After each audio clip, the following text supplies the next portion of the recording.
government of Karnataka officer said this is purely belongs to government property. It's a GBA property. That's why we have to did the demolition. So, can you? What is this, I said? This is a car. What the hell are you doing here? We are doing a car. K&K Automobiles. So, can you the government of Karnataka? Can you the government of Karnataka? என்ன செய்ய முடியும் இங்கிலீஷ்லயே பேசி பழக்கமாய் போச்சு. Make a audit. പറ്റും നിസ്സാരം നമ്മളെ കൊണ്ട് പറ്റും ഒന്നുകൂടെ നിസ്സാരം. Make a നിനക്ക് ഇംഗ്ലീഷ് അറിയോ? Unfortunately, regarding the this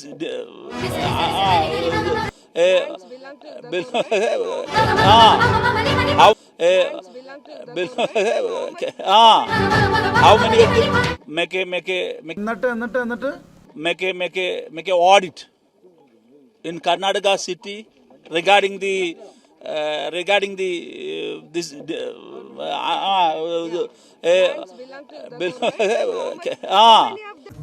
ഇയാളത് ഏത് ഭാഷയെ പറയുന്നത്? தெரியாதா English? how many of them? So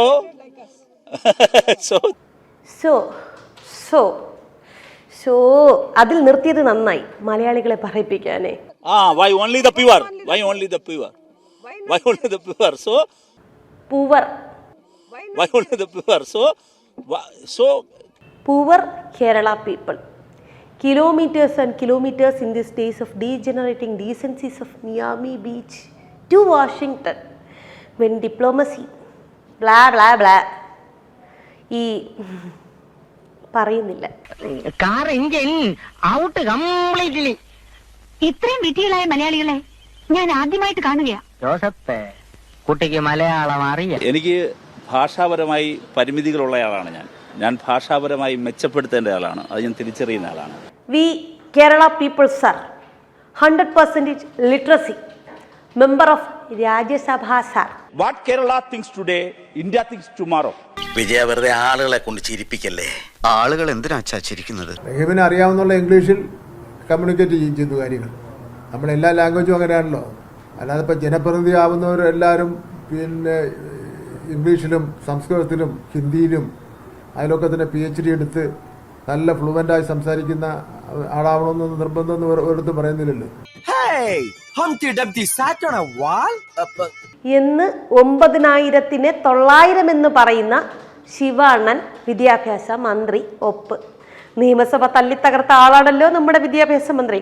അപ്പോൾ പിന്നെ ഇതൊക്കെ മതി അല്ലെണ്ണ. ഒരു സംശയം, ഡിഗ്രി PG നിയമം റിസർച്ച് എല്ലാം കഴിഞ്ഞ ശേഷം പറയുന്നു make A audit in the Karnataka city. അപ്പോൾ ഒരു സംശയം, ഇക്ക ഈ MAയും LLBയും ഒക്കെ പഠിച്ചതേ പരീക്ഷ എഴുതിയതൊക്കെ ഏത് ഭാഷയിലായിരുന്നു? കർണാടകയിൽ അനധികൃത കയ്യേറ്റത്തിൻ്റെ പേരിൽ സർക്കാർ കുടിയൊഴിപ്പിച്ചവരെ സന്ദർശിച്ച ശേഷമായിരുന്നു നമ്മുടെ റഹീമിൻ്റെ വ്യാകരണ ക്ലാസ്. ഇവിടെ കേരളത്തിൽ അടുക്കളയിൽ വരെ ഒരു മഞ്ഞക്കുറ്റി ഇട്ടിരുന്നേ. നമ്മുടെ കേരയിൽ, അതായത് അപ്പക്കച്ചവടത്തിന് പോകാനുള്ള കേരയിലെ ആ മഞ്ഞക്കുറ്റികൾ ഇട്ടപ്പോൾ ഈ ഇംഗ്ലീഷ് ഒന്നും കണ്ടില്ല അണ്ണ വന്നു ഇല്ല. ആരെയും ആശ്വസിപ്പിക്കുകയും വേണ്ട. ഈ ഇംഗ്ലീഷ് ഭാഷ തന്നെ ഇപ്പോൾ റഹീമിൻ്റെ പ്രസംഗത്തിന് മുൻപും പിൻപും എന്നാണ് അറിയപ്പെടുന്നത്. ബ്രിട്ടീഷ് ഇംഗ്ലീഷ്, അമേരിക്കൻ ഇംഗ്ലീഷ്, ദേ ഇപ്പോൾ റഹീംസ് ഇംഗ്ലീഷ്. എന്നിട്ട് ന്യായീകരണ ക്യാപ്സ്യൂളൊക്കെ കേൾക്കണം.